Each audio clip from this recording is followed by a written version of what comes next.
Now, it is March the 14th, which happens to be Albert Einstein's birthday, and it is also, as you all know, heavily underlined in your diaries, International Mathematics Day. A date so many of us look forward to. In the UK, filling a form in with this date, you would write it as the 14th of March, 14-3. If you were in America, however, you'd write it the other way around, 3-14. And that is pi, the mystical and mystifying infinite number, which in the Bible is written as 10 cubits across and 30 cubits in circumference. But you knew that. So sit back tonight and relax with a feast of spoken word and music to celebrate and, in the interval, physically consume pi. I'm now going to explain to you that we have two poets, wonderful Richard Mann here, Darcy Shaw, there she is, and also our St Merryn Church wonderful organist, musician and composer, Steve Tyrrell. So we've got spoken word and music. But first, let's kick it all off with Mr. Mann poet, Richard, whose brainchild this entire evening is. Take it away. I can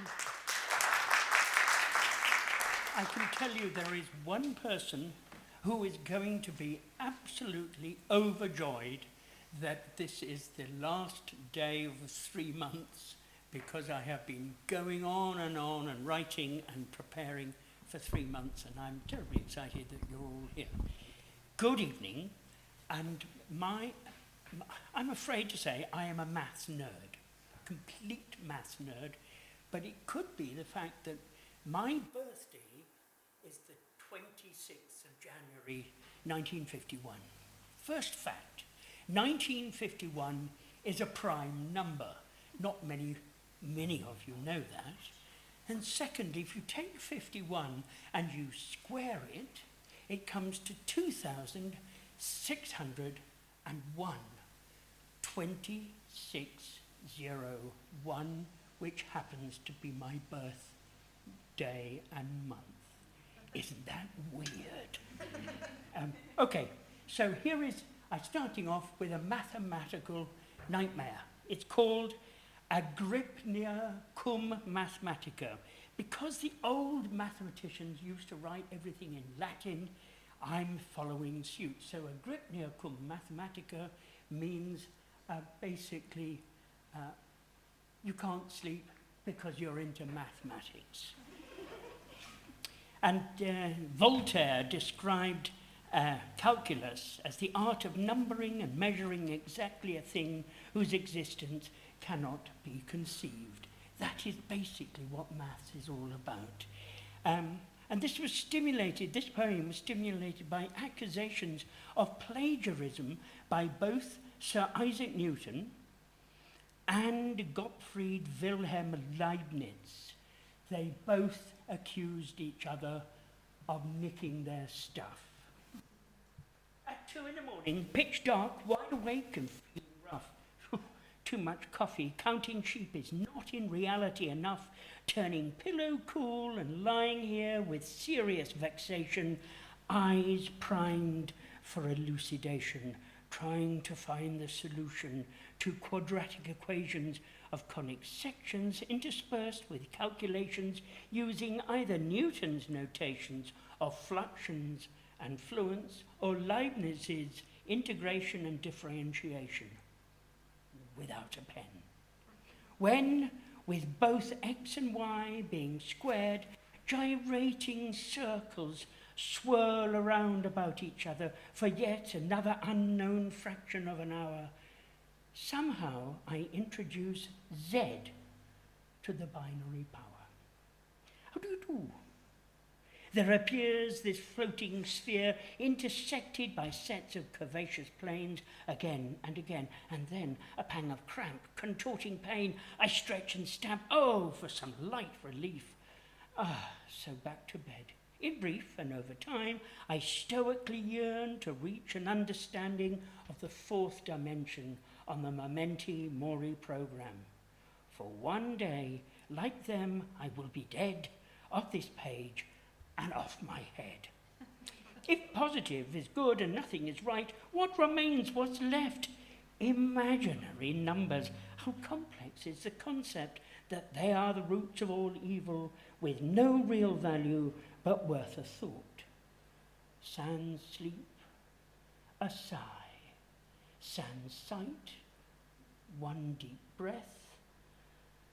The divine reaching of a flattened asymptotic line. Mere oblivion, sans everything. At 7 a.m, dreamless yawning. Oh, what a night, utterly exhausted. I would be telling a pernicious lie if I were to risk it and boast of a most delicious kip while enjoying the flavour of this freshly ground roast coffee with each crunch, this my hot buttered toast, waved like a baton. Crumbs. Thank you.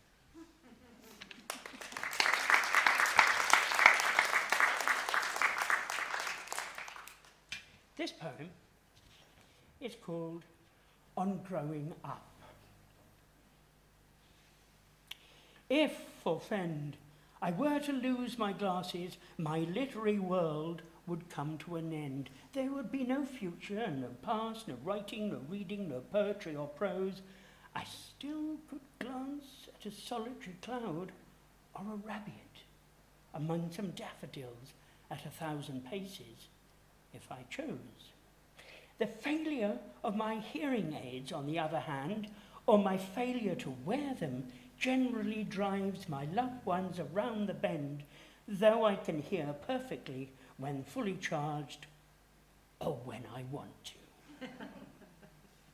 Bionic me with teeth replaced, a metal hip and a new pair of knees tend to alarm officials when at airports, as I wait for a flight. Bizarrely, they ask me to remove my belt to prove I am neither pleased to see them or carry a gun or some shampoo.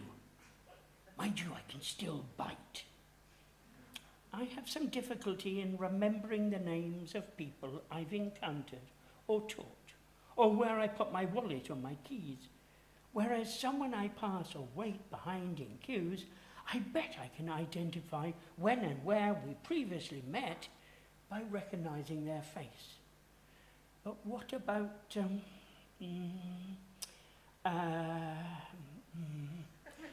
that random word mid-sentence, or that profound thought that should have slipped with ease into topics about which I normally hold strong views, utterly unuttered, gone, lost, without a trace.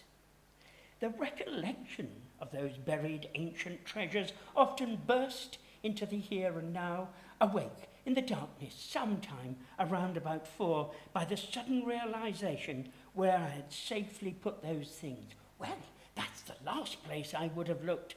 Well, obviously.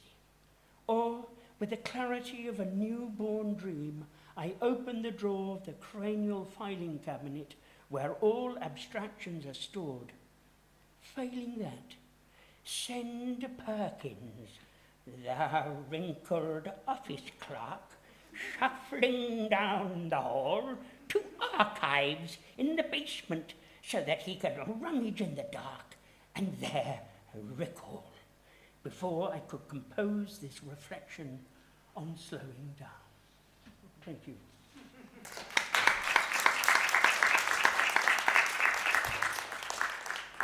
I warn you, if you feel that you've had enough already, this particular poem is long.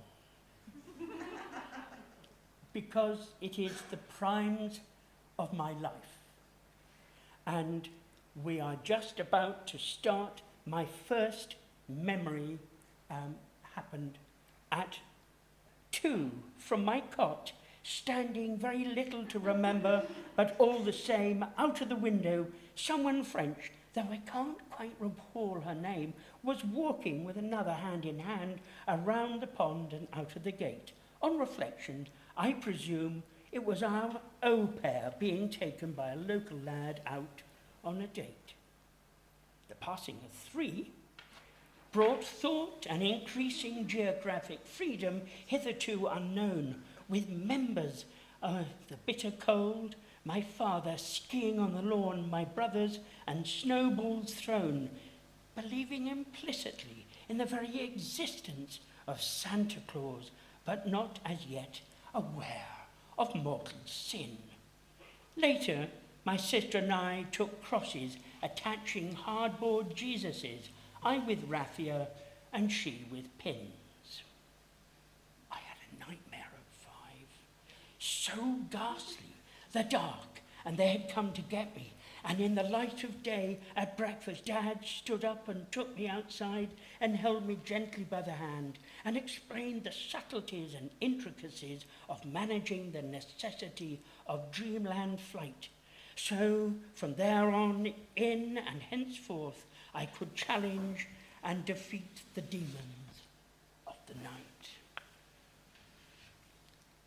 All of us, as happy as Larry, Godwin, Wickham, Marriott, and 7-year-old me, resolved to build a raft. I packed my case, French books, Marmite and chestnuts, and run away to sea.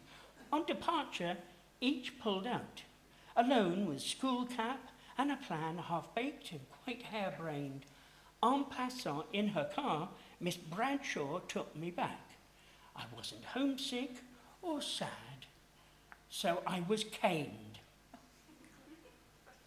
A football team of years at the time when Gary Powers was exchanged, we all totally recalled in our editorial feature of the first edition of the Tipswold Head Rule, notice the spelling, 6 months after Berlin was walled.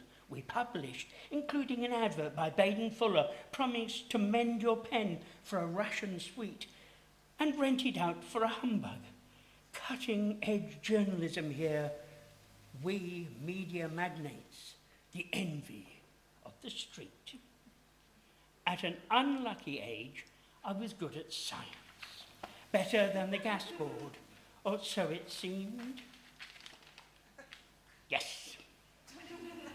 Regular bubbles on the wet road, the union of binary parts of inches and millimetres I could see would never work. I reported this to them to no avail, until next day when I lit one of them, one by one. Fire engine, police, closed doors, barriers and dug-out road.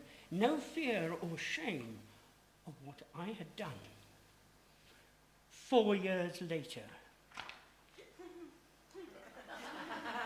5 of us, Fred, Tony, Paul and someone who had a scooter and I were on the farm. When I discovered her, her beauty, her laugh, her company, her excitement and her charm, ripping out wild oats that plagued the crops, we harvested grain and baled or burnt the straw. That fire at the summer's end had charred my innocence forever, but kindled fresh a great deal more. I awoke at dawn, 19.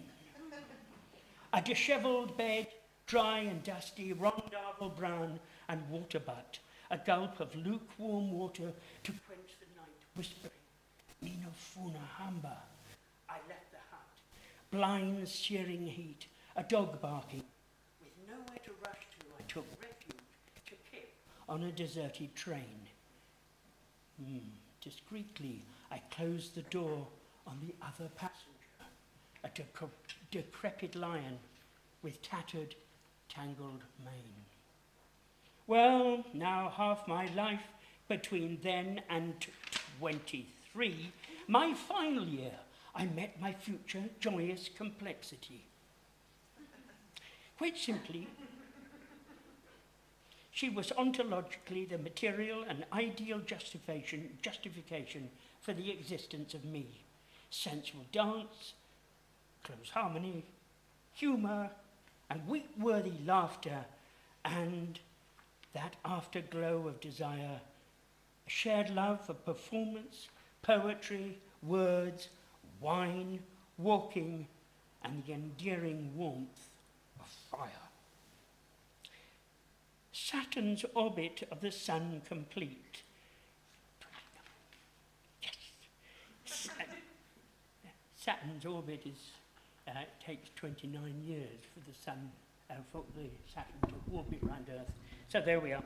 At Saturn's orbit, the sun complete, and I ahead, adapting and fusing almost everything I ever knew. The Margrave of the outer asteroids' personal view, educating the vibrant minds of a disparate few. Parenthood loomed, and growing thrill and fear and panic, causing us to jointly prepare a nest, then sit quite calmly and breathe quite gently, ready to put our ignorance and naivety to the rest. Joe. By the fifth power of 2 minus 1, we, now the pronoun of choice, all four of us quite simply en famille, trios of international magi, all delivered by minibus, arrived joyfully, trooping upstairs, all eager to see and honour both mother and infant mild, for in utero they had grown to adore a bumping child. A murmuration of care enclosed the pair, a simple protection from the aggression of a skater gone wild. Well, next one. Will's work well quantified, aye, the plays the thing with art and words and song and number, our trade at home, at either end of education, a fusion of the very young and the wise, the steps were made. A Christmas party over, the magician paid and Santa sledged, the calm was broken by breaking waters. 84 extra siblings to our 3, and 4 new mothers to the second of our 2 daughters. Then leaping to her annus horribilis, and Euler's largest lucky number. Yes! My age, zeroism loomed in that empty space of preconception of a blank, stretched canvas, hung waiting and groomed to bring to light the complete irony of the utter hideous darkness of a shrouded midlife thing, along with that concomitant sleeping black puppy dog tethered by some chewed and tangled string. A bit of depression. Over, but not really, the passing of Eliot's cruelest month, my dear dad's death, and my grief, unable to continue the form and function of my brain, required the overturning of a brand new leaf, a future plan, so lock, stock and barrel, our cat and jeans and furniture van, the sunset in the west, our school and home and income all collapsed, some decisions made perhaps were not the very best. I told you this was long. At 47, surviving, making something of our loss, we moved slowly through our imposed penance. 5 times so far, our home had changed, controlled by others. We, as rootless, migrant, faceless tenants, a fear of losing one by one our children to their choices. First, our creative singer sang, acting alone, escaped, often to return and go again, suspended independent ether at the end of the phone. Eclipsed by my mother's death and the Christmas tsunami past, we've a real place to call our own, where we built our daughter's universe, where the fresh seeds of her artistry were creatively resown. Homegrown music and the rhythm grew, sunlight seemed to sparkle, and boy, the parties that we threw, banquets, films, world music, midnight games of table tennis, free to think and drink and dance and do. Add up my passionate primes and grandparent proud, a mercurial day for the mathematically vexed. In addition, 0 dummy praise, numerically and grammatically and elementally, whatever next. Snoring is boring, My coughing and wheezing didn't seem to be easing, and I was constantly short of breath. I worried a lot about my health, and there grew at night in bed absurd fears of my impending death. Twinning with the last, massive changes occur. For different reasons, things far too fast to reconcile, an enforced retirement for too expensive, an irrefutable and unrefusable offer that seemed worthwhile.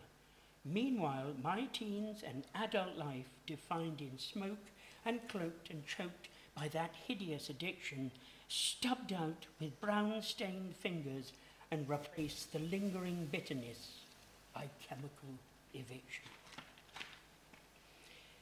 Here we are. Now, I started writing this poem 8 years ago. So, Is it, have I got it right? Are we this? oh, we are, yes. Yeah, well, here we are. Now, move that on, please, to sixes and sevens. There we are. We are now at 67, with my latest prime at the end of this, my distant past. Ultimately, some part of us endures in some other's head or heart. Until then, I've planned to last. So, my dearest family, friends and colleagues, I muse where on earth do you think I should go from here? No more looking back. Rather, I should embark upon another exciting voyage without impediment or fear. Another of my teens, 17 reversed, 71, severed from our closest allies by a vote, on an island, far out to sea, adrift, alone in isolation, afflicted by global sickness that spread like wildfire without infecting me. Locked down learning, we furloughed, noticed the song of birds, fresh air and no apparent vapour trails from planes delivering self-serving leaders with doubtful promises to prevent these warm winter gales. Oh dear, we've lost a page. Oh dear.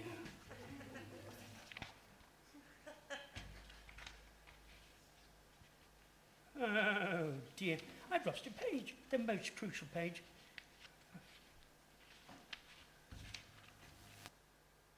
Nope. Anybody seen a page that looks like this? Nope. No, It's been eaten by a monster. Oh, And that's the very end. Oh, God. I wonder if I've got something here. It was there this afternoon.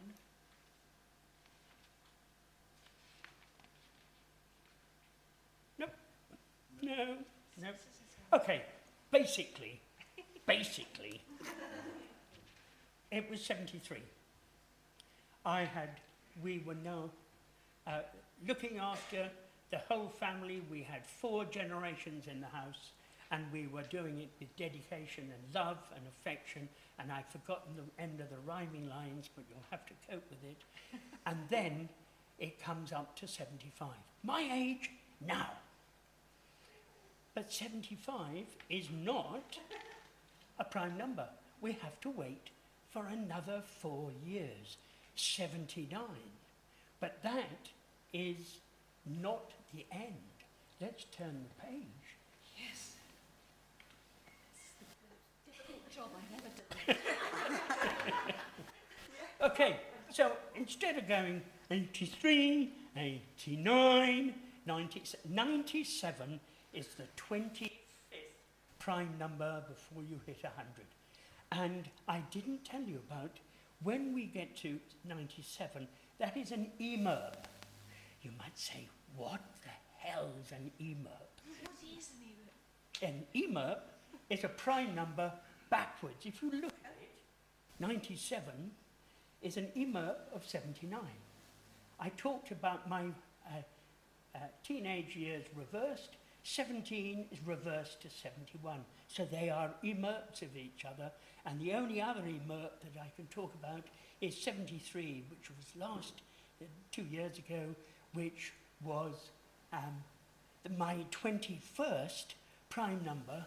It reverses to produce 37, and 37 itself is a prime number. We know it's a prime number because I've told you already, and you remember all these things. Absolutely, I can see in your face you nodding absolutely in agreement. 73 and 37, but what is more amazing is that 21 is the 73 is the 21st prime number, but 37 is the 12th. So actually the number of primes, it's all very fascinating to me. I can see that tedium is now set over, I'll take that. And we'll now, we'll pass over. There we are. Darcy, thank you. Woo! And that's why he was a brilliant mathematics teacher for so long. And now, please, it's great joy to, to introduce Darcy Shaw. Darcy, her poetry resonates with humans, allowing them to be humans. We all make mistakes, we're fallible, we fall, but we get up again. And ladies and gentlemen, here she is, Darcy. And as she prepares, this is a lovely slim volume of poems, some of which you will read tonight. And if you want a copy of them, they're at the back, $9.99. Yes. Hello everyone, I'm Darcy. My first poem is called Kids. I wish we had met when we were kids, when scraped knees and visits to the dentist were our biggest fear, before we learned about death and heartbreak and how each can hurt in equal measure. Back when goodbyes were still temporary, before they meant this time I'm never coming back. The only thing we could fathom about tax was to do with trading Yu-Gi-Oh cards. I wish we had met when we were kids, riding our bikes up and down the same street till it got dark. Street lamps like lighthouses, illuminating our way back to places that never truly felt like home. We tie string around our teeth, slam doors but not to prove a point. Immediately regret tying string around our teeth and slamming doors. We'd paint pictures of the people we wanted to be, and the paint would run dry, and so would our ambition. I wish we had met when we were kids. Before we learned the words, it's complicated. Every decision could be solved by a chatterbox, where we stored our secrets in our sandbox, safely under castles that were so easy to crumble. But their fragility never registered in our minds, because we knew anything that fell could be rebuilt. Anything that was broken could be fixed. I wish we had met when we were kids, when monsters only existed in stories, where they hid under our beds and we could hide under our blankets until the sun scared them away.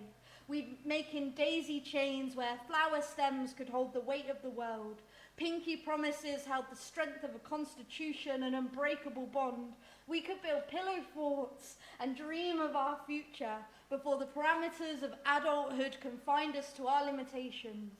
You would be a warlock with the ability to shapeshift into a tiger who could shoot fire from their paws and fly and sometimes read minds. A flying, shape-shifting, fire-shooting, mind-reading warlock tiger, and I'd be a dragon hunter. And although a part of us knew you'd never sprout whiskers, and although a part of us really wished you could, we supported each other unconditionally when it came to the make-believe, because we had not yet learned how to crush our dreams as if they were ants littering the pavement. I wish we had met when we were kids. I wish you knew me when I still believed in everything or something or just anything at all. When I was softer, less cold, more malleable, less old. I would place plasters over your scraped knees. I would tell you to always believe in the make-believe. I would lie in fields of daisies, making promises that would never break. And I'd apologize for every mistake I was soon to make. I wish we had met when we were kids, and I wish you were a tiger, and I wish I was a dragon hunter, and I wish the world was a more simple place. Thank you.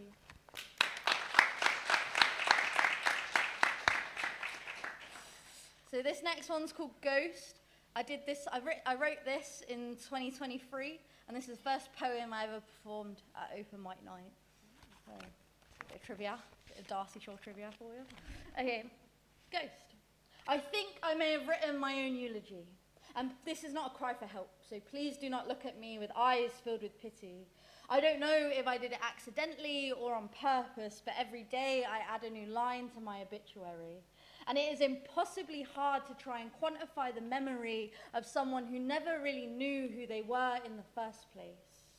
The worst part of all of this, I suppose what I fear most, is that I died years ago, and now I am the ghost of a girl who haunts her own home. Every conversation feels like a seance. I'm sliding broken words around a Ouija board in an attempt to be heard, but I keep getting lost in translation. I've been lighting incense and burning sage because it's supposed to cleanse the soul. And I've been watching Sixth Sense on repeat because it makes me feel less alone. See, I see dead people too. They're just in the reflection of a window or in my bathroom mirror. And the resemblance is uncanny to a girl who looks like me. She walks the halls at night, slams the kitchen cupboards, leaves the lights on to prove she still exists. I started to rearrange the furniture and she stacked all the chairs on my table, this pyramid of paranormal activity, my own personal poltergeist, and I am unable to ask her to leave without crossing the line of salt at my front door. And I don't know whether to call my therapist or to phone an exorcist, because despite the name, funerals are never really that fun. And especially when they've lasted a lifetime, and I've spent mine being a dead girl who's still alive. Body stiff from premature rigor mortis, glazed over eyes, cold and contorted, in constant fear of fading away, like a forgotten memory. Spending each day in perpetual purgatory, becoming the passing thought of someone you sort of remember. Because I'm just the ghost of a girl. I'm just a girl. Well, I don't really remember. Thank you.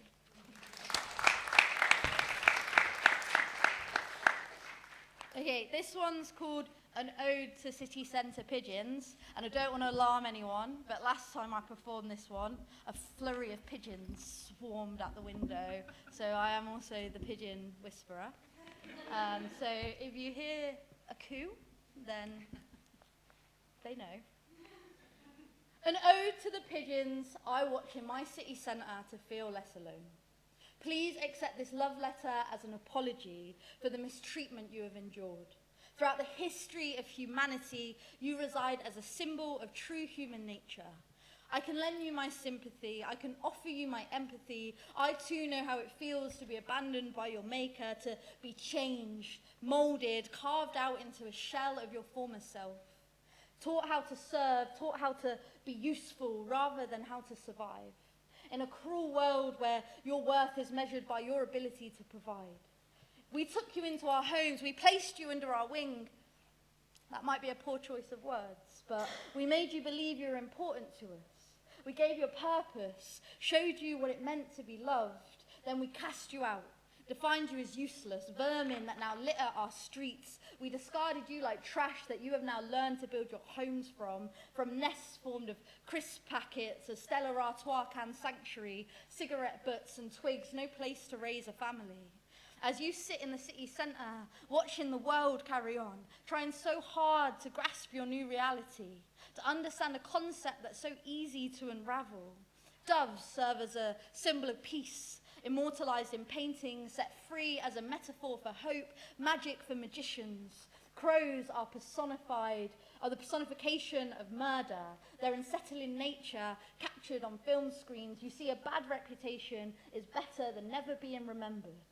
Pigeons only serve as a message of limerence, emotional permanence, how humans can love so intensely, become so infatuated with another, swear they will build temples in their name, praise them for their differences, to place them on a pedestal, only to strip them of their beauty when they are no longer deemed worthy.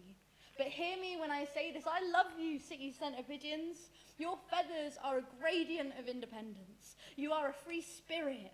You are a free spirit, you cannot be constrained. You are messengers of compassion and persistence. Long before we tried to bottle your abilities for our own gain, you are a representation of liberation, a reminder for us to break free, to never limit our potential. We do not need someone else to show us our lives are worth living. A life filled with due care and attention, and you are so much more than your existence in our memory. An ode to city centre pigeons that I watch to feel less alone. Thank you. Okay,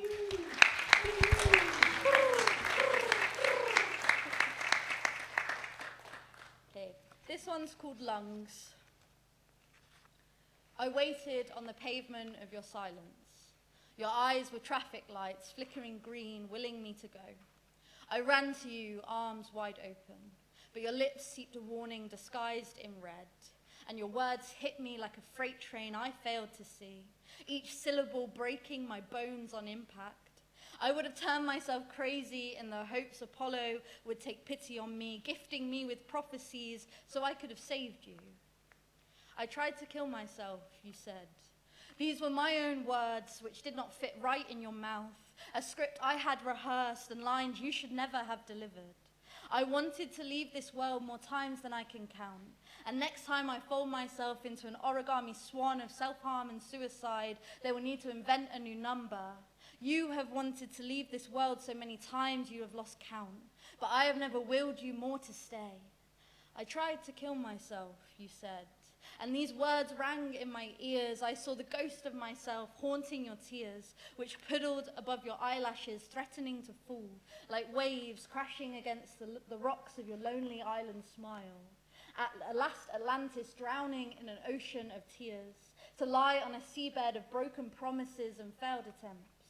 You have become a shadow of yourself, too scared of the light. And I would turn myself into Peter Pan, so I could sew you to the soles of my feet, in case you hurtle yourself towards the sky in an attempt to take flight, absent of happy thoughts. When you tell me that salt and cold water will remove blood from your sheets, I become aware of all the lessons you have taught yourself in an education you never thought you would attend. Now I ask you and your classmates to turn your last assignment in as incomplete, because there are fields of sunflowers longing to turn toward your face. Do not allow your laughter to become a distant memory, for you are not something we can so easily replace. I will pluck pieces of my smile, and I will litter them amongst the stars, so no matter where you are not alone. You can see the constellations with your feet firmly planted. You are not a paper flower that has been left to crumple in the rain. You are a tornado of hope, a fuck you to a world that only seems to want to cause you pain. You have tried to hide yourself away in the bottom of bottles, in the arms of strangers, in the glow of street lights. You have looked in the mirror to find alleyways and night skies that kept you alive, when all you wanted to do was be lost. But life is a maze in which you can only be found. Pick up the discarded pieces of your heart and bury them in my chest, or place them in my palms, and I will hold them close and whisper sweet nothings in your ear, that your voice has the power to stun people to silence, that you can let the ink from your petals run and tattoo your name on the center of the earth, and as you stand in a field of sunflowers, raising your arms to the sky, begging your feet to never be lifted again, because this is where you belong. I have wished that my eyes could fix things that were broken, only so you would catch me staring. And I have prayed to mend the cracks in your porcelain heart with liquid gold.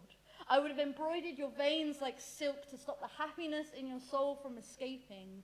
You were an Icarus, and the world was your sun, but most importantly, you are proof that the impossible can be done. Thank you.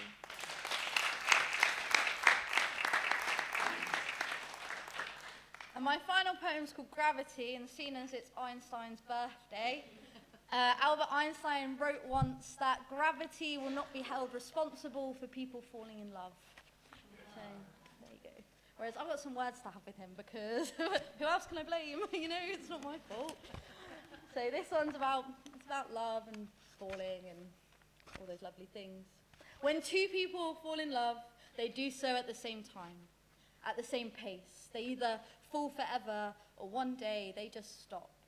And as the sun sneaks through the cracks of your blinds, whispering you awake, as he wraps his arms tightly around your waist and you hold your breath captive, try to make yourself smaller so you'll take up less space. In this moment, he will tell you that he loves you. Pause. Hesitate. Stop yourself from pouring into his palms like sweet summer wine, only for him to let you slip through his fingertips. You will tell him you feel safe in his mouth rather than in his arms, that his tongue tastes like salvation, only for it to sour as he never grows hungry for you, only complacent, distant, inconsistent. He used to call you beautiful, now he never calls you at all.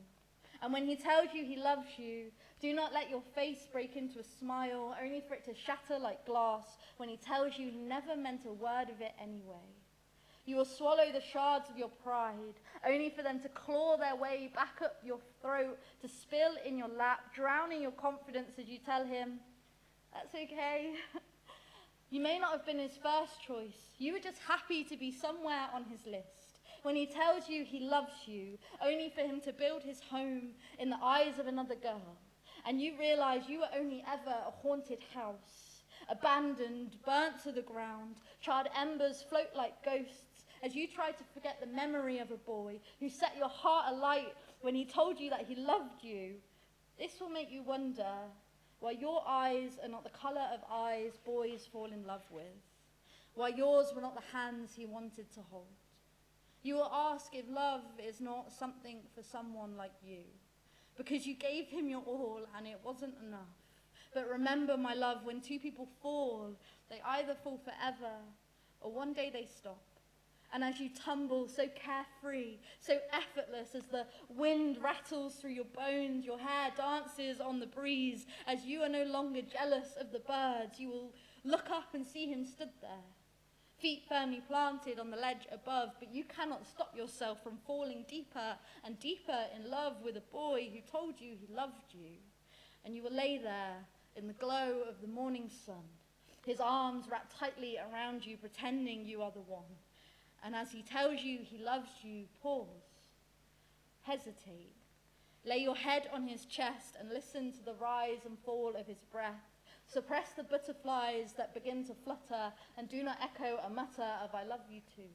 Instead, remember, he's just a boy, a silly, stupid boy, and he never intended to catch you when you fell, so do not fall, not for him. Thank you.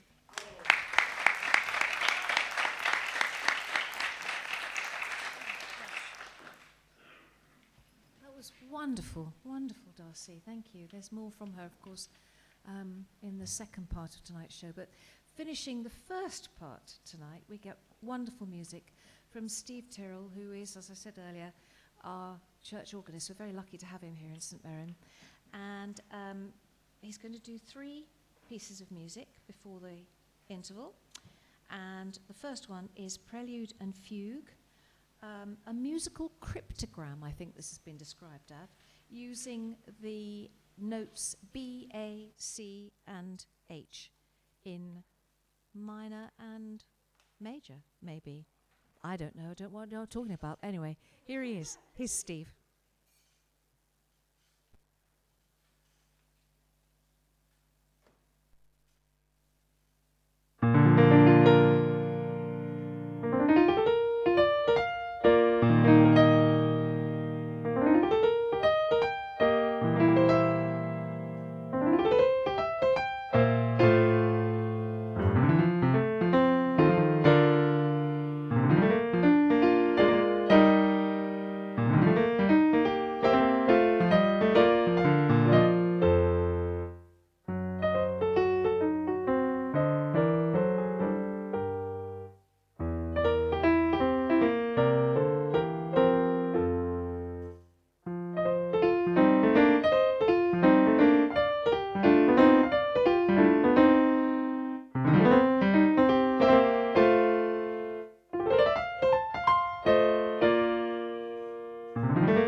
That would take some practicing, wouldn't it?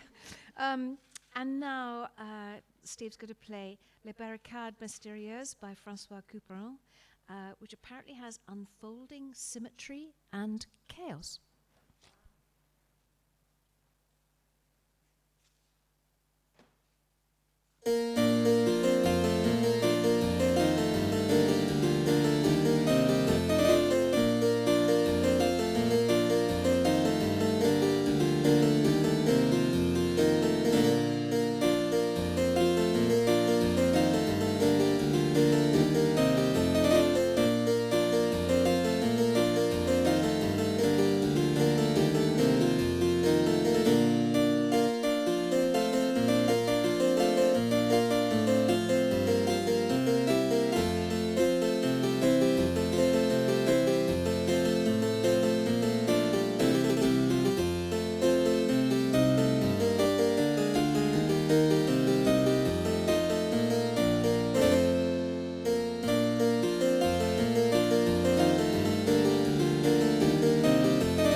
And now, on the church organ, I think, is it, Steve?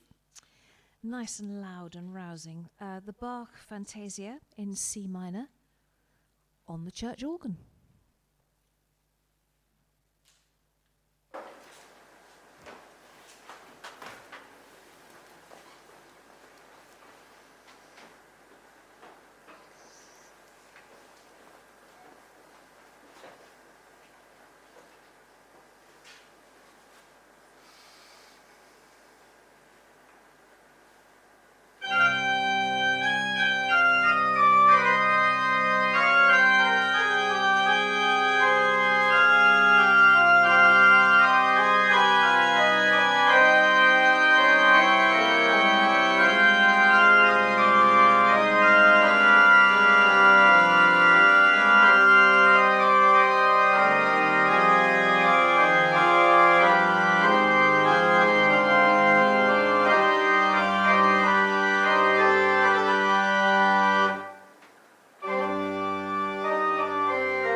and more coming too. It's going to be the interval now, and so it's about 20 minutes. What is it now? So it's 25 past, say, about 1:45 we'll return, and it's very exciting in the interval because you can have coffee, tea, wine, scones and jam, raffle, also actual pies. Apple, blackberry, I think, apricot, incredible, all made by our church warden, one of the church wardens, Winston. So go and enjoy that, and also look out for Darcy's book as well, it's at the back. And see you here, you're responsible. You get us back here. What? What? Did you say the raffle? I said the raffle. Don't you check my work, sir. You get us all back here at 1:45. Thank you very much.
And the next piece is Galileo, and it's Ricercar. Have I said that right?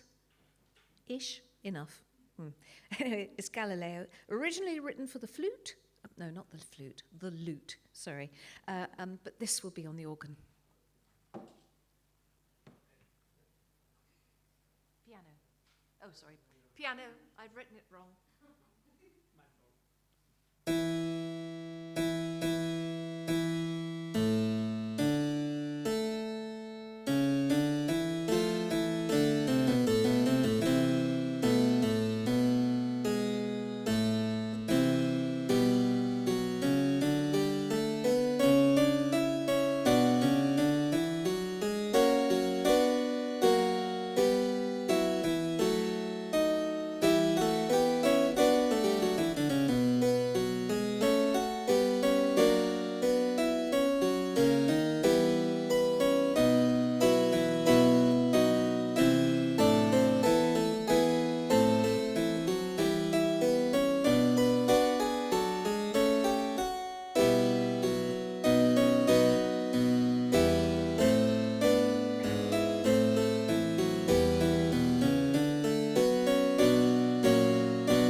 some Mozart, 2 waltzes, and a contretemps. That's how I pronounce it.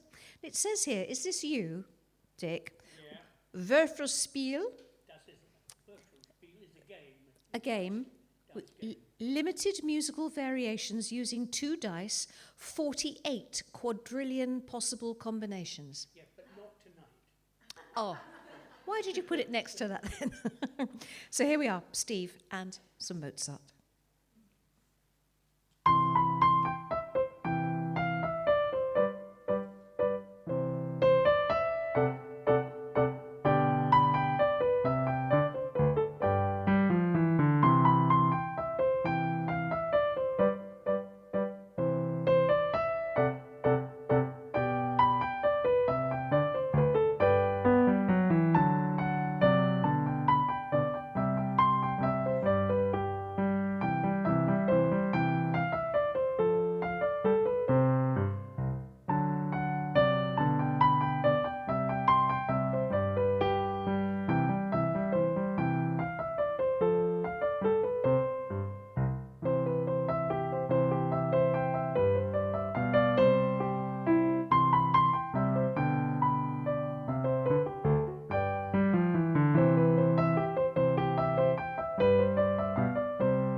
And finally, Steve's going to play 2 Fantasias and Fugetta by Gottfried Kirchhoff.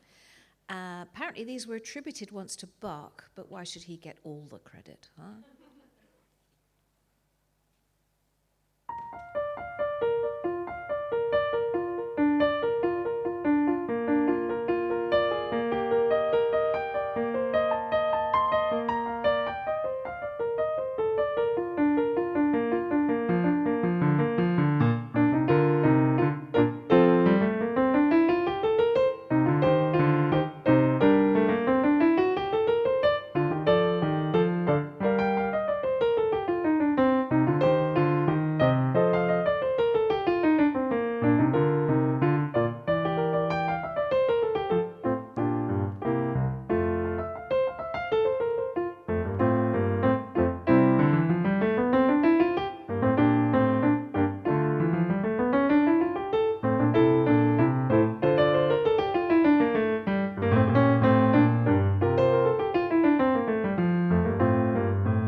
Thank you so much. That was wonderful.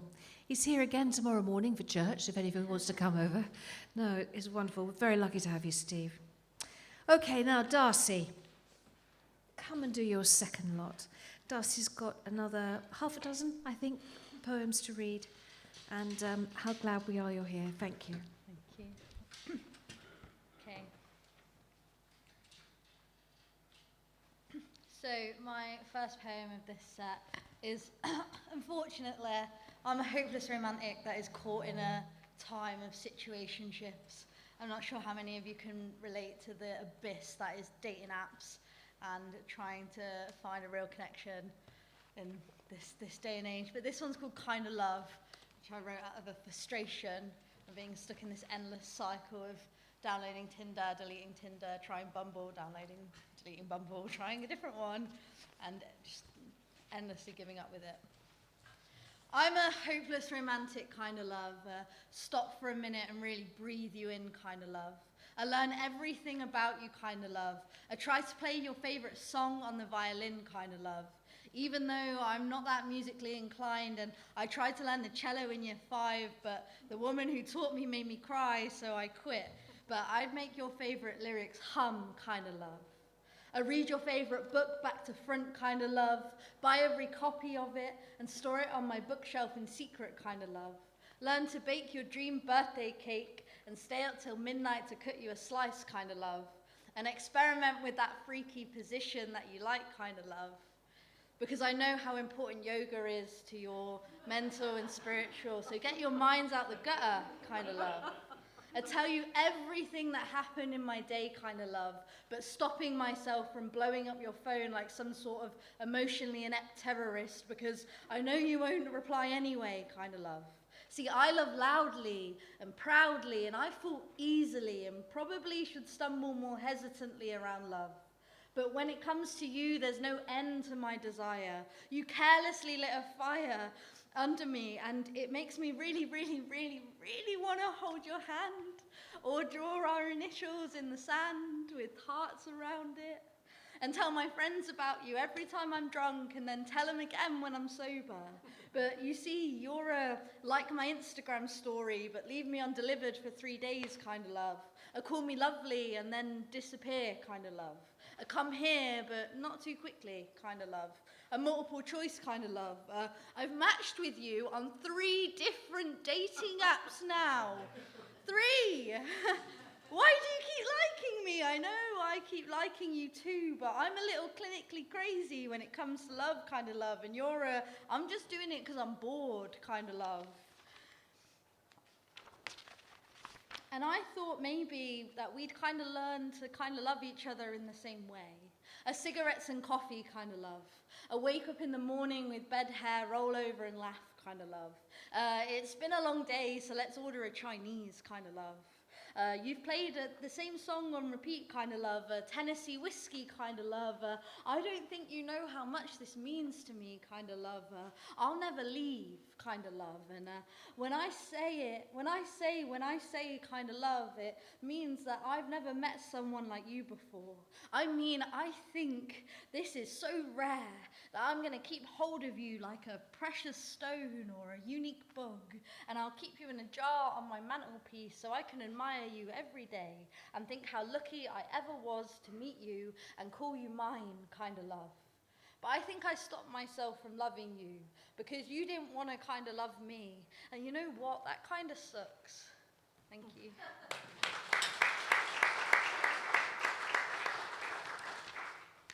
Okay, this one's called Next to Normal. Someone once asked me if I could be anything, what would I be?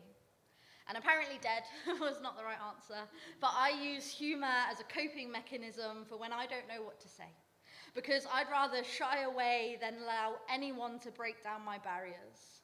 But I thought about this query that was proposed to me, and I replied that if I could be anything, I guess I'd want to be normal. Normal, they said. What does that mean? And I looked at them wide-eyed, and I shrugged my shoulders, and I said, I don't know. I suppose it means I want to go to a time where my memory was filled with anything but trauma and tragedy. I want people to look at me without their eyes filling with pity. I want a photo of my family where the only thing nuclear about us isn't the explosion of rage and misplaced hate. I want to celebrate Christmas Day without it feeling like a chore. And I want to blow out the candles of my birthday cake and feel like this is a year I could handle. That I actually want the wish to come true. See, I've been struggling for so long now, it's become second nature to me. And I open up my sewing kit in an attempt to piece myself back together so I won't fall apart. Because there is only so much heartbreak one person can take, and I think I reached my limit a long time ago. I want someone to enter my life and not leave. I want to believe like I'm good enough. I want someone to touch me without it making my skin crawl. See, when they say happiness is fleeting, I'm beginning to think if it even ever existed at all.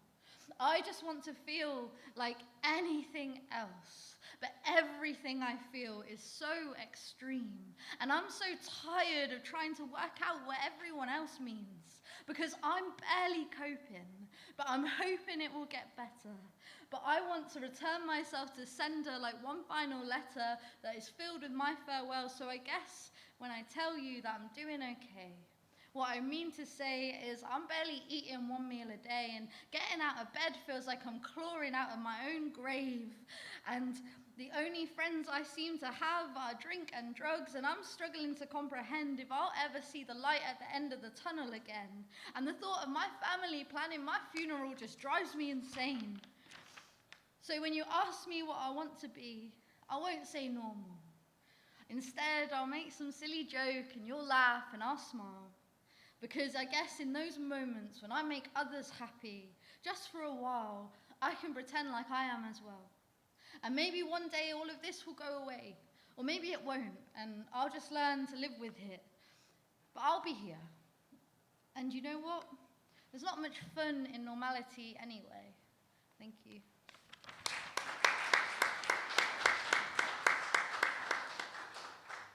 This one's called Supermarket Avocados. I go to the supermarket to buy groceries, which I hate doing, because it's always too loud, and it's always too bright, and there's always someone in front of me with a trolley blocking my way.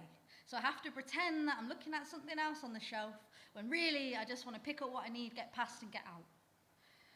And I need to get avocados, because it's this time of year where I consider looking after myself, and I pick up one, inspect it, give it a squeeze, but they tend to be too rigid.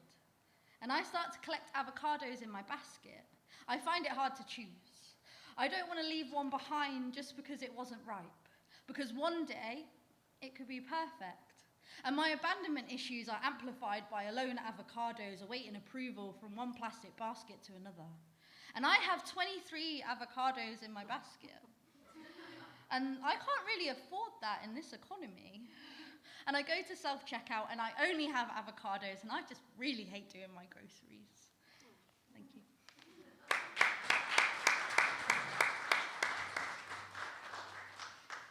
Okay, this one's called Suicide Prevention Checklist. Number 1, wake up and turn off your alarm. You have to stay alive through the night to turn off your alarm, because that would be really inconvenient to people who want to have a lie-in if your alarm keeps beeping. Number 2, walk the dog. If you don't come downstairs when the sun shines, your dog won't understand why their lead sits idly on the kitchen counter, why your trainers are left lonesome when tomorrow comes and someone else leads the way but doesn't let them sniff their favourite patch of grass. They won't quite grasp the fact that you're not coming back. 3, make breakfast. If you die, the bacon will go bad, and no one wants to think of the idea of a fridge filled with feral smells. New life will build on the bacteria that begins to grow on the leftovers meant for another day. So before you decide to commit to anything, you have to empty your fridge. 4, your best friend's birthday. It's only a few months away, and it would be really selfish of you to pick a time before they celebrate, because then their special day will become secondary to your last one, so you have to wait, at least until after July 5, your favourite TV show. Imagine if you never saw how it ends before you abruptly end your own trajectory, so you have to wait, at least until the season finale. Closure will help you move on. 6. That one Chinese takeaway in Leeds that you always eat at when you go. Anytime you visit your friends, you say, let's order the same thing we always do and chat about everything and anything, but not about this list or the reasons why you're making it. But you can't consider doing it until you order one more Chinese from that takeaway in Leeds. And you live so far away currently, it might take a while, but it's worth the wait. 7. That one date with the guy you actually like. He keeps asking you, but there's always a reason to delay. Maybe you're scared he'll make you want to stay, or if you let him know the truth, he won't. Either way, you should give it a go first, just one date. Go for a walk. Watch the sunset and then watch the sunrise. Tell him about the fact you know about Opportunity the robot. Tell him how humanity played love songs for the lost rover on Mars. How machinery became irreplaceable. That a group of scientists spent so long sending messages to this little bundle of cogs and wires that they grew attached. Logic left behind as they huddle around waiting for the dust to settle. This small metal box that defeated all the odds, only meant to last 90 days but spent 14 years traveling, learning, responding, until finally its battery was low and the world began to get dark. I see myself in the reflection of the memory of Opportunity, but the thing is, they never gave up on the chance to save that machine. That final goodbye, not a message of ending, but perseverance. I'll find you in the morning sun, and when the night is new, I'll be looking at the moon, but I'll be thinking of you. How even in goodbyes love triumphs.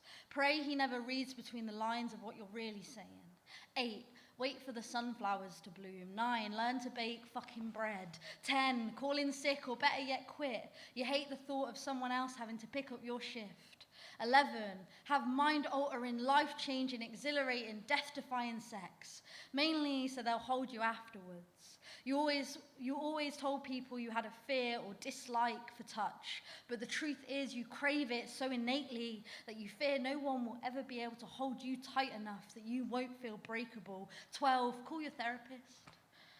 13. Go back to your childhood home and find the time capsule you buried in your back garden. You can't quite remember where you left it, and you'll spend days, months clawing through grass and dirt, searching, hoping you tried to find it once before in the dead of night. A for sale sign sitting watching guard over you. You filled a Tupperware box with all the parts of your childhood that brought you a fleeting moment of joy in a house that felt so cold. You thought maybe it would help someone else in the future, find their happiness, because before you learned what it meant to become disappointed, to stand on railway platforms waiting on a goodbye that would always be delayed, before your tears became the soundtrack to your sleep, before you decided you could no longer stay, you knew you may never be happy, but you could spend your life trying to make someone else believe their life was worth living. And if only you find this jigsaw piece of joy, maybe you'd finally learn how to rearrange the parts of you to understand your purpose. As you sit in the dim glow of your apartment, watching TV, eating bread, texting the man you learned to let love you, with your dog curled up beside you, birthday present wrapped and waiting to be sent to your best friend's door, and next week's works rota pinned to the fridge. Maybe then, in that moment, you will decide that you deserve to live.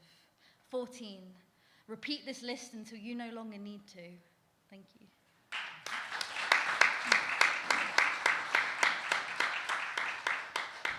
Okay, this is my final one. It's called Chapter 27, because I turned 27 like a few weeks ago, a week ago, I don't know, 6th of March. 27, not a prime number. I have never liked goodbyes. Endings always feel so final. I leave books dogged and unread, TV shows with episodes never watched. So in my head, the story lives on. You don't have to face the inevitability of finality until eventually, maybe. It didn't end with fireworks, no dramatic exit, no slammed doors, there were no award-winning speeches, no montage of memories, no final scene where you leave in slow motion accompanied by a beautiful piano score. Instead, it ended the way you end things when you've loved too hard for too long. Quietly. Like someone putting down a weight they were never meant to carry. Like stepping off a path that was never meant for your feet.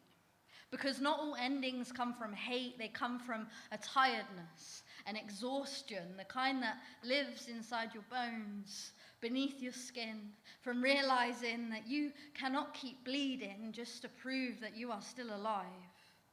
We are programmed to believe that there is something so scary in becoming different, that the worst words you could ever hear are, "You've changed." As if it was my failure in adapting rather than succumbing to the monotony of continuity, and I am done with navigating a negotiation with a life that I do not want. I have decided to stop romanticizing only what feels familiar, to stop calling it patience when it's actually fear, because I've been afraid. Afraid to start again, afraid to fail, afraid to be seen trying, afraid to hope, afraid to want more and not know how to get it, afraid that if I leave this chapter, I'll lose the version of me that survived it. But at some point, you have to turn avoidance into allowance. I'm allowed to outgrow survival. I'm allowed to want happiness without having to earn it through suffering. And I'm allowed to build a life that doesn't require me to recover from it. I have spent endless nights restless, turning my heart into a quiet place so other people could feel at home. I have poured oceans into people that only had the capacity to hold me in a teaspoon, crafted rain clouds for gardens that refused to bloom, and then punished myself for their resistance, believing my desire to grow was tearing apart the person that they had gotten to know. But the truth is, I don't want a life surrounded by people who will only have space to hold my past, who find inconvenience in welcoming the new parts of my soul. Because change doesn't mean you have to start from the beginning. Instead, it can be like returning home. Your bags packed and held in shaking hands, returning to myself, to my voice, to the parts of me I buried in order to keep the peace. And I have never liked goodbyes, and endings feel so final. But there are things more terrifying than being lonely.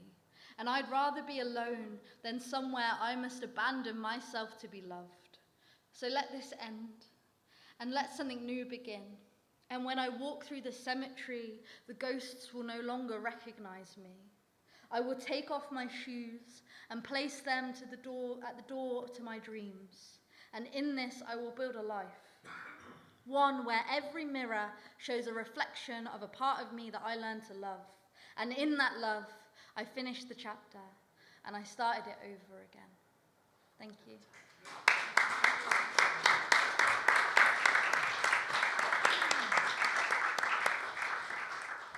You're so talented. Well done. Thank you. Now here we are, almost at the end of the evening. We cannot stop the force that brought this together.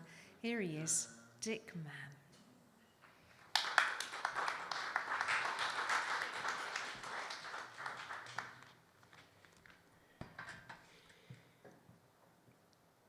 Years ago, I stopped teaching.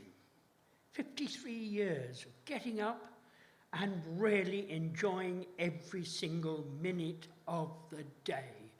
I didn't ever put anyone in detention. It's not that I didn't have something to say.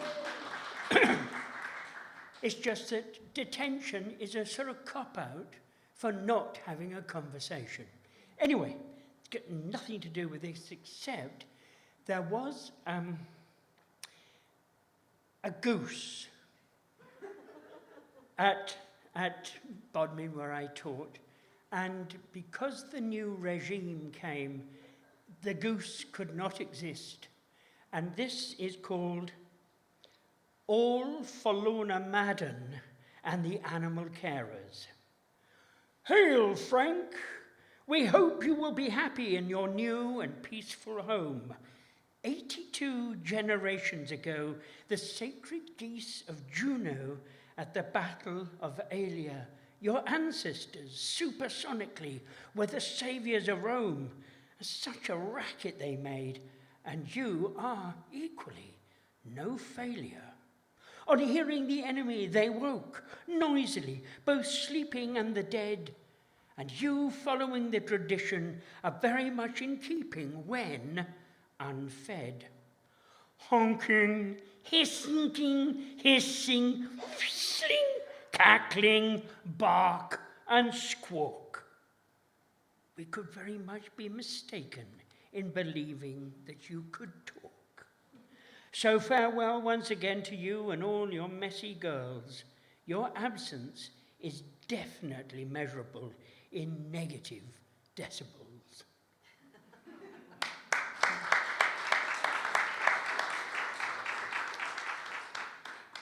During COVID, I had a lovely group of year sevens and at school, and they had me almost all the time. And I developed quite a strong relationship with them over the weeks. I can't remember how many weeks it was. It seemed like endless. But they came to the end of their school life last year. And I thought I had a good relationship with these guys. I asked the school, could I possibly attend their final assembly? No, was the answer. I might disrupt the procedures. I don't disrupt, do I? No. Okay, and anyhow, this is called the last days of learning. Some rituals still remain a mystery. Why pay the earth to hire a gown and queue for ages in sweltering heat, mortarboard, to shake the hand of some dignitary, to collect a symbol of my degree, photographed with a scroll, a length of white drain pipe, with a piece of red ribbon like two snakes' tongues, on the whole, seem pretty pointless to me. But then again, I also fail to see why 200 odd levers disassemble after 5 years in single file, emotional at the end of their tether, with so much achieved, all clapped out by GCSEs at a time, at the end of their time together, in tears, smiles and hugs relieved, while gently milling about to queue again and wait with permanent pens to write messages on yesterday's shirts. Oh, why should I alone be found out of bounds without the school gate, persona non grata, dumbfounded, confounded, ungrounded, astounded, surrounded, Hakuna Matata, to say farewell to and from alumni alma mater et legenda of yesteryear, filled with respect and care, and well aware of theirs for me, before their prom. That's the end of that one.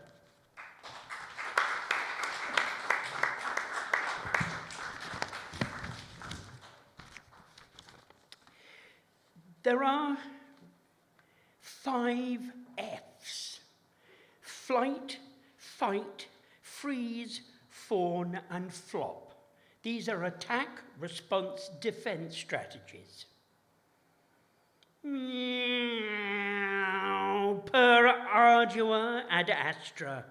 Open your arms, feel your strength, believe that in your place of calm and alarm, you can simply lift yourself, fly away, euphorically to the stars, escape the hidden terrors, those terrible fears of things inside your head that mean you harm. Metaphorically wingless, startled, a starting pistol begins the race to flee on a circular track between white lines, the runway. You set the pace that defines the weakness of another form of flight. Breathless, panting, turn back, shake and sweat and list and measure the nature of your beast, your tension, its rage inflamed, comparable to yours in retaliation. Scream, teeth-baring jaws, sharp scratch claws, and shout the adrenal rush that affects your core and reason and makes the angst-ridden fight persist. Stop. Stand still. Release the heat. Cast it out. Chill when the music stops, as in a little child's party game. Freeze. No one sees your pounding heart or tastes your welling salty tears. In your stasis, you cannot take the blame. You cannot be at fault. Turn to fawn. Reflect that feed your demon. Echo, change colour to mask your feelings as they grow colder, to appease like a psychic chameleon. Apologize for your traumatic thoughts and feel the shame and take on the task, since everything seems on your shoulder, for it is you who must have been in the wrong all along. Enough. No hope. Can't cope. In panic, bail out before the crash. Collapse, flop, drop, plummet. In passive freefall, pull the ripcord and drift. The silent, unspoken mantra, possum, ludo, possum, pass out on the tarmac.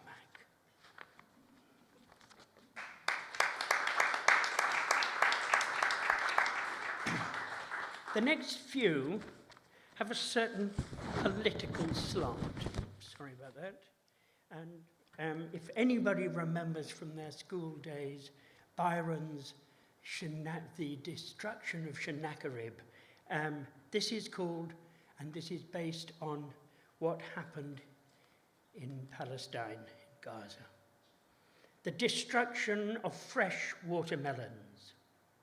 The innocent came out and played on the street, and the children were sharing fruit, juicy and sweet, and the sound of their laughter was like a day at the sea, at a time when Gaza was thought to be free. Like the hopes of the youngest when summer was green, the youth with white banners at sunset was seen, the levers for freedom when autumn hath turned, that most on the morrow lay shattered and burned. For the angel of death spread the wings on the blast and breathed in the face of the young as he passed, and the eyes of escapers waxed deadly and still as the scream of the plains grew increasingly shrill. And online and the papers tell a tale worldwide of a rage of a lion without any pride. For the shock of our browsing and sharing of pain, a bell tolled at each image, unjust and insane. And there lay the readers, perturbed, quite pale, with the doubt on their brow and their trust in the mail. And the tents were all silent, and the banners alone, as Al-Khorni lay burning, a chill to the bone. Now all widows and mothers weep an ocean of tears for the peace that is broken, for mence all our fears, and the plight of the gentle, smitten by hate, hath melted like snow by the power of state. Thank you.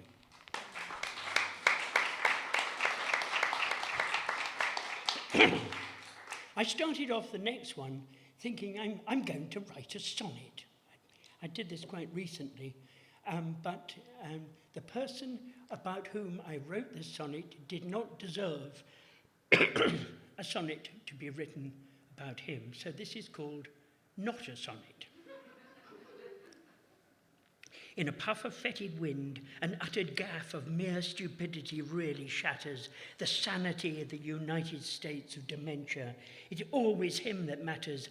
The challenged sovereignty of an unverdant island prevails. Another scam to replace the other toys the duck has thrown from his, the emperor's pram.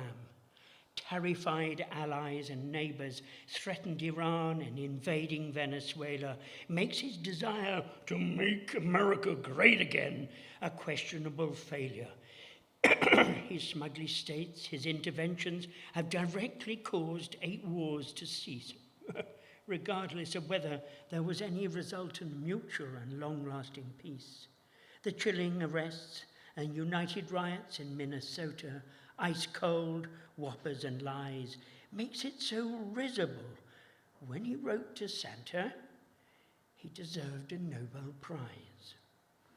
His ego's inflation, compensated by the drop in employment, was on all agendas, to put the wealth of the nation into pockets of those really big spenders, whilst other clowns smirk and lurk in the background and plan their jamboree, led by the sycophantic, pseudo-Christian, American First Vice President J.D.V.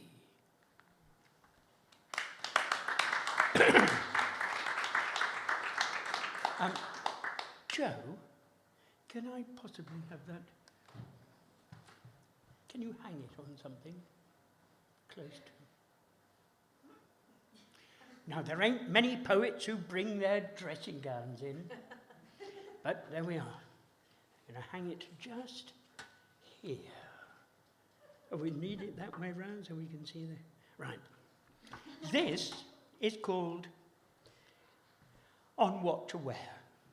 Could create conflict each day, thoughts about getting dressed, unbeknownst to me, while still in bed before I rise, and I could ponder each day what to wear, what to choose, my clothes, the colour, the style, the suitability for work or play, a selection of ties, which shirt or trousers, hard-pressed, their size, the collar, waist and chest, feel the texture and feel the thread, and feel a nice piece of schmutter, but in the wash, not quite fitting or sitting like yesterday on a bedroom chair, along with the footwear, flip-flops, slip-ons, boots or shoes. Phew, enough said. In my case, no such fuss, for every morning I don the same old robe from the Lebanon.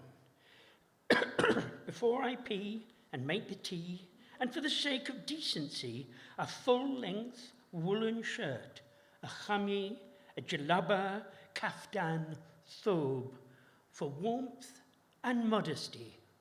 A thank you gift in memory of Mahmoud Haidar, who we taught, and we in loco parentis responded to the news, fondly gave him care, bereft, adrift in tears, for in Beirut, his mother's flat, as she prepared something to eat alone, was destroyed by Israeli forces in 1982.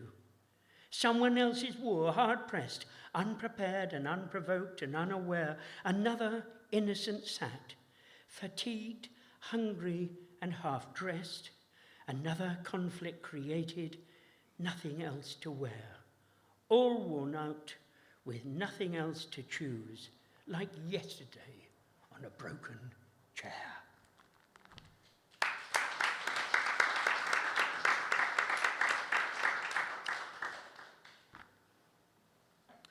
Okay, this time I did write a sonnet, and it's in the proper format.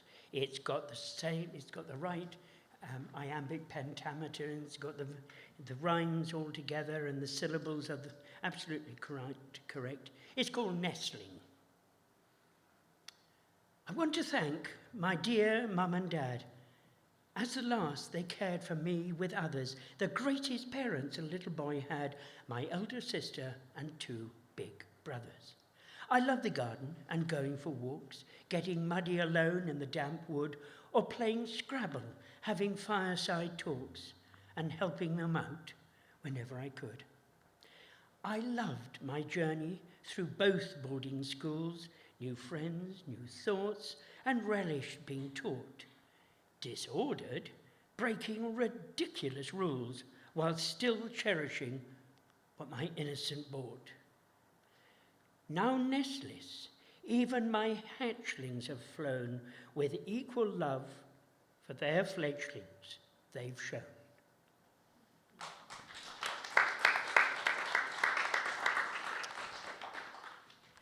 Okay, so, my dad, I've already said on 2 poems already how special my dad is. So he is special, he was special, and I might cry. This is called Toccata and Fugue, Touch and Flight. As a father, I sat beside my father, holding his hand as he lay in bed, conscious of his unconscious breathing in and out, into a mask steaming up and clearing in turn, in and out. I needed to tell him things that remained unsaid, the greatest gift a man can give his child, the wherewithal to cope with things, savage, cruel, frightening, dark and wild, so large, real and alive, the them, for which I had to thank him. I came downstairs for breakfast. I was 4 or 5. My dad got up from the table, wiped his mouth with a napkin, and then, on his haunches, he held my hands in his, and with a kiss, a kindly smile and a twinkle in his eye, he reckoned, "You had a bad dream last night?" I nodded yes. Then come outside, and on the drive, on a curve of lawn filled with the crackle of acorns, he beckoned to stand under the tall, well-tended oak tree, showing me what to do. When they chase you in the night, do this. And he opened his arms out wide. I followed suit and copied him, while we both looked up towards the sky and simply say, "Off we go." "Off we go," whispered I. "You see up there, they are so small, they can do nothing but crawl along the earth. They cannot fly, they cannot get you, no, not at all." So that was that, all sorted out, done and dusted. Happy, everything was okay, everything seemed just right. I went inside to have a glass of milk, an apple and a piece of toast. Oh boy, did it work. Enlightened therapy from a gentle, loving man, because of the heat and disease at the age of 2, sent home from Burma to exist with nuns, never to feel any warmth. Oh well, again. Flying, my dreams became a nighttime hobby, deep enjoyment, as fast asleep dream flight, flying with fellow flyers through walls and doors with 2 feet firmly off the ground, just to keep in practice, perhaps to impress the others and to entice the rest, but never showing off. I just loved the art and act of flying. I loved helping others to escape their fears. I cherish this endearing image, a dream where all my extended family and every friend and all of us airborne, holding hands, all laughing and swooping and soaring and circling and diving just for the sheer pleasure of it all. But now, no flight for years. All good things must end. Joyfully sad, I have passed this on, my inheritance, to my heirs, and they to theirs. Oh well. In and out. In and out. His heavy breathing, steady pace, no signs of altering. Timelessly, forever, I gazed in turn, his eyes, his hand, his face. Along the platform, he trudged for how long I couldn't tell, no sign of faltering, and then it quite simply stopped. No fear, He wasn't flying. He had just climbed aboard and left. Farewell, Dad.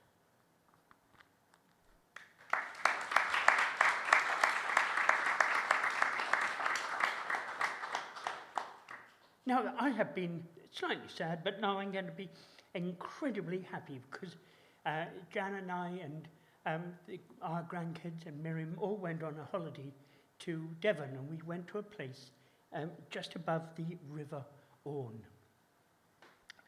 Does anybody know the River Orne or Bantam?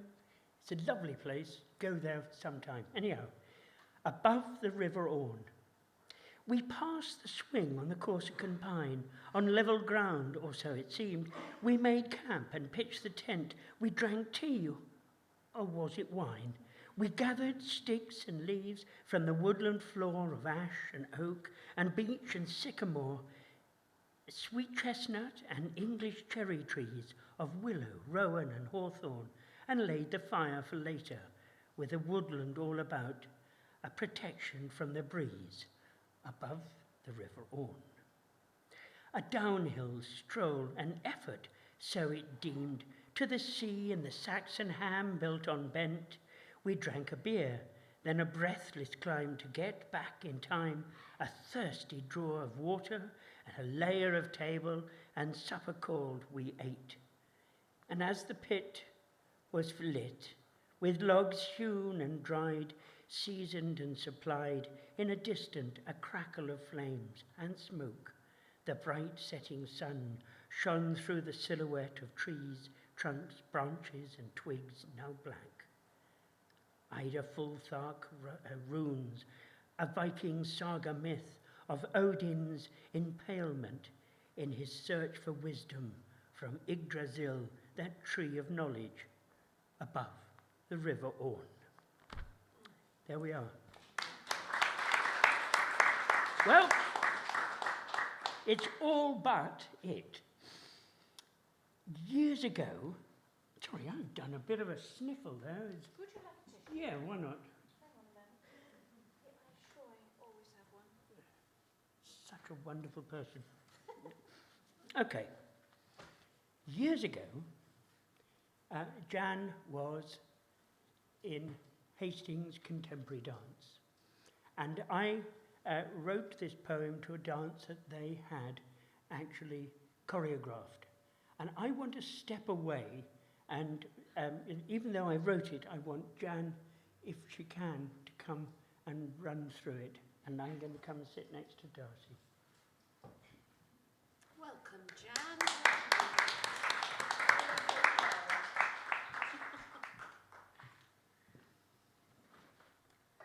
Don't worry, I'm not going to do a large-scale contemporary dance right now. Besides, Oh, come on. sorry. Besides, there were 10 of us, so this wouldn't work, really. Anyway, it's pertaining to a situation that we're finding at the moment. There's been an awful lot of rain. And we did this on stage with a tent. The poem is called With Intent. Okay. Curled close, but twitching. We woke in the night, wet-faced, to a dripping, which became a tapping, and then a drumming, and we felt with disbelief the sudden clammy, cold misery of a leaking tent. One finger, many fingers reach for the hole to stop it. Slowly, with damp, cramped limbs, we left, leaving one discomfort for another. Step, slow tread, clawing still, unstick feet from the spongy, soggy glue of the mud. With that hollow, lost in the night feeling, we crept homeless, sorry and bereft. Until, saved by an urge, saved by play, one watched by others, gives in to the wet and surrenders. Plosh, plish, splosh, splurge, leap, love and forget it. Spin, spin this misery away. We all join in the rain game, splashing in the rain. Hooray!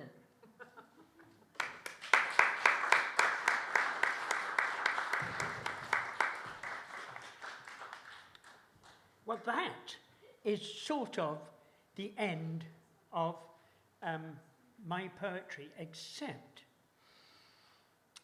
this went down quite well last time, and I'm going to do it again. Good. It's the alcoholic, nutty fruit cake story. Ingredients: 1 cup of water, 2 cups of dried fruit, 1 cup of brown sugar, 1 pound of flour, 1 teaspoon of salt, 8 ounces of nuts, 4 large eggs, 1 teaspoon of baking soda, and juice of a lemon, and 1 bottle of whiskey. Method.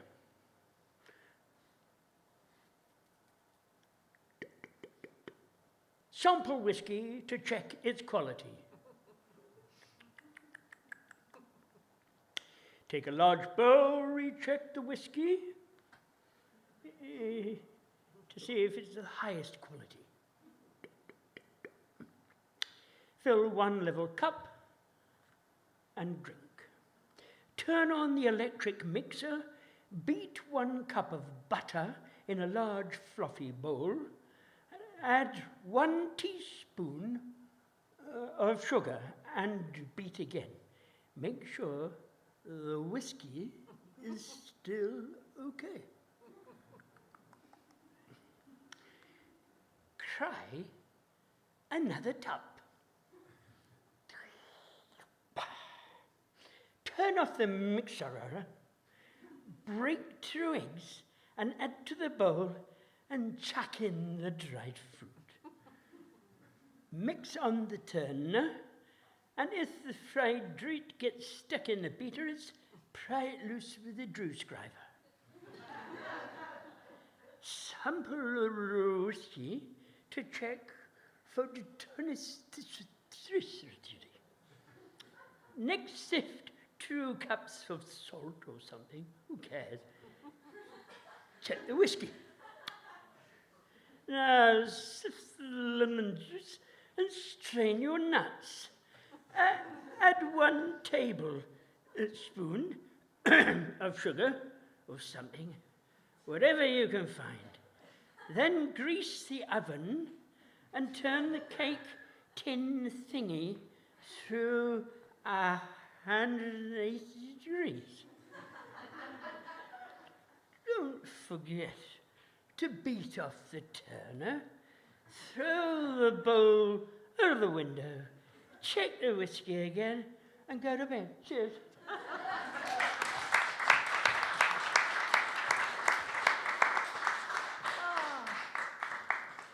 Well, ladies and gentlemen, I hope you've enjoyed this evening.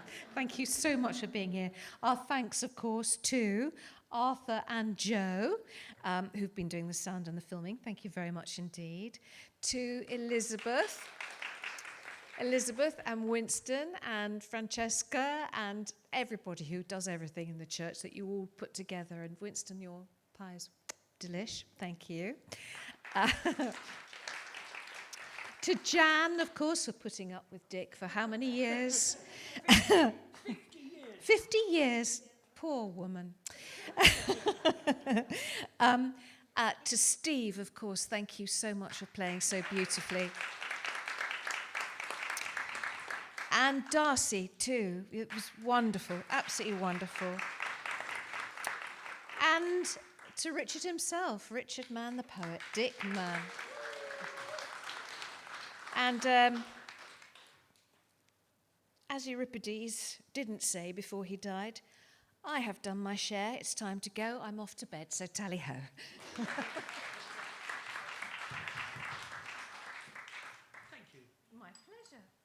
I haven't got any bunch of flowers. Oh, good Lord. everybody, thank you for coming. And if I do this next year, you bloody well tell a few more people to come. That would be fantastic. But you are wonderful people, and thank you. And I still haven't found those 2 pages.